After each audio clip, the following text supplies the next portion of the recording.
السلام علیکم ورحمۃ اللہ وبرکاتہ۔ آج ہم ایک ناول کا آغاز کرنے جا رہے ہیں، اعتبار کا آئینہ، جو کہ علیحہ ظاہر نے لکھا ہے۔ تو چلیے سٹارٹ کرتے ہیں۔ باب نمبر 1، آئینے پر کبھی بھروسہ نہ کرنا، کیونکہ آئینہ ہمیشہ جھوٹ بولتا ہے۔ یہ آپ کو یہ سوچنے پر مجبور کرتا ہے کہ آپ ہر شے کے قابل ہیں، مگر سوال یہ ہے کہ کیا آپ ہر شے کے لائق ہیں؟ آئینہ صرف آپ کو دکھاتا ہے کہ آپ کی دل کی گہرائی کیا ہے، آپ مگر نہیں دیکھ سکتے کہ آپ کی پلکیں کیسے پھڑپڑاتی ہیں۔ یہ آپ کو نہیں دکھاتا کہ دنیا آپ کو کس نگاہ سے دیکھتی ہے۔ وہ لمحات جب صرف آپ ہیں اور دوسرے کسی انسان کی گنجائش نہیں، تو آپ کی آنکھیں کیسے روشن ہوتی ہیں جب آپ اپنے وجود سے پیار کرتے ہیں۔ جب آپ مسکرا رہے ہوتے ہیں تو کیا آئینہ ساتھ دیتا ہے؟ یہاں وہ بدل لیتا ہے زاویہ اپنا۔ آئینہ دکھاتا ہے ہر وہ جگہ جہاں کوئی اور نہیں دیکھ سکتا، اور آپ کا عکس آپ کو جتا نہیں سکتا۔ ہر وہ چیز جس کا آپ کسی دوسرے سے مطلب رکھتے ہیں، آئینہ صرف آپ کی دل کو ظاہر کرتے ہیں۔ اور اگر آپ کو یہ غلط فہمی ہے کہ یہ آپ کی قدر کا تعین کرتا ہے، یہ وقت ہے کہ آپ اپنے اندر جھانکیں۔ کلاس روم میں بیٹھی لڑکی بظاہر بورڈ پہ نظریں جمائے خاموشی سے بیٹھی تھی۔ سرمئی آنکھوں سے صاف پتہ چلتا تھا کہ دھیان پروفیسر کی بات پر تو بالکل نہیں تھا۔ سوچوں میں وہ یوں ہی گم تھی کہ اچانک اٹھا ہوا مارکر اس کی طرف آیا اور وہ بوکھلا کر دوسری جانب ہوئی۔ آپ کا دھیان کدھر ہے مم؟ میرا؟ اپنی حواس باختہ حالت پر قابو پاتے اس نے جواب دیا، نہیں میرا، بے حد زج ہو جانے والے انداز میں۔ میں تو بس لیکچر سن رہی تھی میم۔ کتنے دھڑلے سے جھوٹ بولا تھا اس نے، کوئی اندھا بھی بتا سکتا تھا کہ وہ متوجہ نہیں تھی۔ اچھا تو آ جائیں ذرا بورڈ پر، سب کو ایکسپلین کر کے اس علم کی دولت سے نوازے جو آپ کو حاصل ہوا ہے۔ پروفیسر نے بے حد اسپاٹ انداز میں بورڈ پہ آنے کی دعوت دی تھی۔ اوف، کیا منحوس دن ہے، اشمل نے خوف سے سوچا تھا۔ میم، مجھے بورڈ کے سامنے کھڑے ہونے میں مسئلہ کوئی نہیں، مگر میں آپ کی جگہ نہیں لے سکتی، اور آپ کو تو پتہ ہے کہ سب کہتے ہیں کہ جو بچے ٹیچر کی جگہ آنے کی کوشش کرتے ہیں وہ فیل ہو جاتے ہیں، اور میں فیل نہیں ہونا چاہتی۔ پوری کلاس کہکہ لگا کر ہنسی تھی۔ اللہ، آج کل کے نان سیریس بچے۔ پروفیسر ماریا نے ایک تعصب بری نظر اس پر ڈالی تھی۔ گھر آ کر اس کا پہلا کام دادی اماں کے پاس جانا ہوتا تھا۔ ایک وہی تو تھی جن کو اس کے ہونے سے فرق پڑتا تھا، ورنہ اس بڑے سے گھر میں کسی کو فرصت ہی کہاں تھی کہ کوئی مڑ کے حال بھی پوچھ لے۔ سب کی اپنی دنیا تھی اور اجمل کسی کی دنیا کا حصہ نہیں تھی۔ یہ وہ باتیں تھیں جو اس نے خود کو خود ہی بہت سالوں سے سمجھا رکھی تھی۔ کمرے میں آتے ہی اس نے سوال کیا، کیسی ہیں آپ؟ اور مس شاہ بے حد محبت سے اٹھ کر بیٹھ گئی، سر پر چادر اوڑے، ہاتھ میں تسبیح پھیرتی عورت اشمل زبیر کو دیکھ کر باغ باغ ہو گئی تھی۔ مانو آج آنے میں دیر نہیں کر دی۔ مس شاہ، وہ کیا ہے نا کہ مجھے بہت سے ضروری کام بھی کرنے ہوتے ہیں، آپ کی طرح میں بیڈ پہ آرام نہیں کر رہی ہوتی ہر وقت، اس نے مصنوعی ناراضگی سے کہا۔ ہاں مجھے پتا ہے کون سے کام ہوتے ہیں، سارا دن وہ فضول سے ڈرامے دیکھتی ہوں جس میں ہیرو لڑکی کے پیچھے پاگل ہو رہا ہوتا ہے، اتنا جنونی ہوتا ہے کہ زبردستی کر کے لڑکی کو حاصل کرنے کی کوشش کر رہا ہوتا ہے۔ ان کا اختلاف واضح تھا۔ ہاں تو ایسے ہی ہونا چاہیے نا یار، جو دل کو اچھا لگے، پسند آئے، اسے حاصل کرو، سمپل۔ اشمل، ایک وقت آئے گا جب تمہیں سمجھ آئے گی کہ حاصل کر لینا ہی سب کچھ نہیں ہوتا۔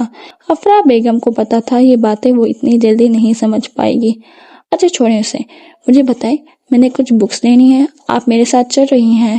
چپس کھاتے ہوئے وہ بات اس کے سر پر سے گزر گئی تھی جو اس کی دادی نے سمجھانے کی کوشش کی تھی۔ حیدر سے کہو وہ لے چلے تمہیں۔ حیدر سے؟ اس کے نخرے دیکھے ہیں آپ نے؟ ابھی اس کی شادی میں 3 دن ہیں اور وہ ایسے بہیو کر رہا ہے جیسے وہ دنیا کا پہلا شخص ہے جس کی شادی ہو رہی ہے۔ ہاں تو وہ خوش ہے نا، اور کتنی دفعہ کہا ہے کہ اسے عزت سے بلایا کرو، تم سے 8 سال بڑا ہے۔ او پلیز ناٹ اگین۔ اپنا بیگ اور چپس کا پیکٹ اٹھاتے وہ اٹھ کھڑی ہوئی۔ میں ذرا فریش ہو جاؤں۔ پھر کل رات والی قسط دیکھتے ہیں، کہتی وہ نکل گئی۔ اس کو جاتا دیکھ کر افرا بیگم نرمی سے مسکرا رہی تھیں، اس سوچ کے ساتھ کہ اگر یہ لڑکی ان سے باتیں نہ کرتی تو وہ شاید تنہائی کے باعث بہت پہلے دنیا سے چلی جاتی۔ تنہائی انسان کو آہستہ آہستہ نگل لیتی ہے، اور اس محل میں تو ویسے بھی ان دونوں کو بس ایک دوسرے کا سہارا تھا۔ اشمل کے لیے اس گھر میں رہنے کی جگہ تو تھی، مگر کسی کے دل میں اس کے لیے جگہ نہیں تھی۔ اسے دور اندر خود بھی اندازہ تھا کہ وہ سب کی زندگی میں اضافی ہے۔ 9 سال کی عمر میں اپنی ماں کو کھو دینے کے بعد اشمل کے والد زبیر ریاض شاہ نے 1 سال کے وقفے سے دوسری شادی بھی کر لی تھی۔ فلیار سے ان کو 2 بیٹے اور 1 بیٹی تھی، فرحان، موسیٰ اور رمشا۔ فرحان اور رمشا اس سے ہمیشہ اکھڑے اکھڑے رہتے تھے، مگر موسیٰ کیونکہ سب سے چھوٹا تھا، اس کا ایک کنیکشن تھا اشمل سے۔ کتنی عجیب بات ہے، چھوٹوں کو بڑوں کے آپسی بغض اپنے رشتے نبھانے سے نہیں روکتے۔ اشمل کو غصہ نہیں تھا کہ اس کے باپ نے شادی کر لی تھی، یہ ان کا حق تھا، مگر اپنے حق کے پیچھے وہ فرائض بھول گئے تھے۔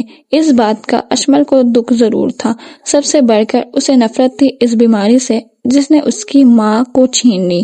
لیکیمیا کی وہ بیماری اس کی ماں کو کیسے نگل گئی تھی، اس کا بچپن کھا گئی تھی، یہ سوچ اس کے دل کو تکلیف دیتی تھی۔ وہ ہر رات سونے سے پہلے اپنے کمرے میں موجود سائڈ ٹیبل پر پڑی اس تصویر کو دیکھا کرتی تھی جس میں اس کی ماں پرجوش انداز میں کسی سے بات کرتے ہنس رہی تھی۔ ایسی مسکراہٹ بھلا اور کسی کی ہو سکتی تھی؟ وہ اس تصویر سے روز باتیں کرتے کرتے سو جایا کرتی تھی۔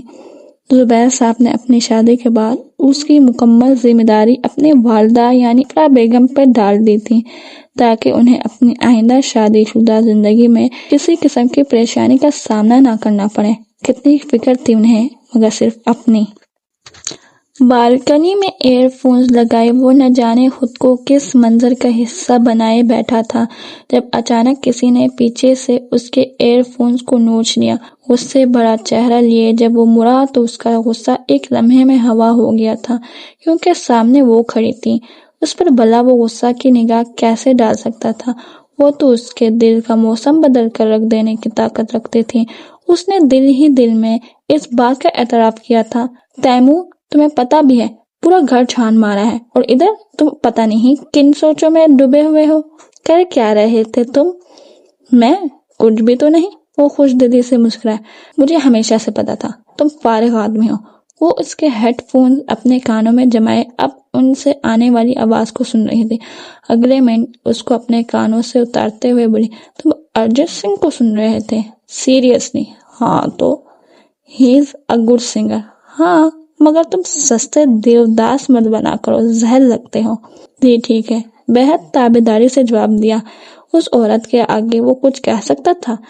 اس کی بات تو پتھر پر لکیر تھی۔ کھانا کھانے آ جاؤ، تائی امی بلا رہی ہیں، کہتے وہ مڑ گئی اور وہ اسے جاتا دیکھ کر مسکرانے لگا۔ منسا اور تیمور بچپن سے ایک دوسرے سے اٹیچ تھے، اور یہ اٹیچمنٹ تیمور کے لیے صرف اٹیچمنٹ نہیں تھی، وہ منسا سے محبت کرتا تھا۔ دور کہیں شاید اس بات کا منسا کو بھی اندازہ تھا۔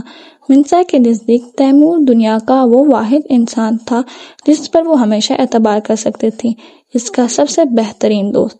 نیچے ٹیبل پر کھانا کھاتے ہوئے منسا اپنے تایا ولید فرقان سے دنیا جہاں کی باتیں کرتے مسکرا رہی تھی۔ تیمور نے اپنے باپ کو اتنی فرصت سے کبھی کسی گھر کے فرد کی باتیں سنتے نہیں دیکھا تھا۔ اسے منسا پہ رشک آیا تھا، کاش پاپا کبھی ایسے انٹرسٹڈ ہو کر میری باتیں بھی سنتے۔ ایک افسردہ سی مسکراہٹ کے ساتھ اس نے سوچا، مگر وہ منسا تھی، اس کی باتیں کون نہ سنتا۔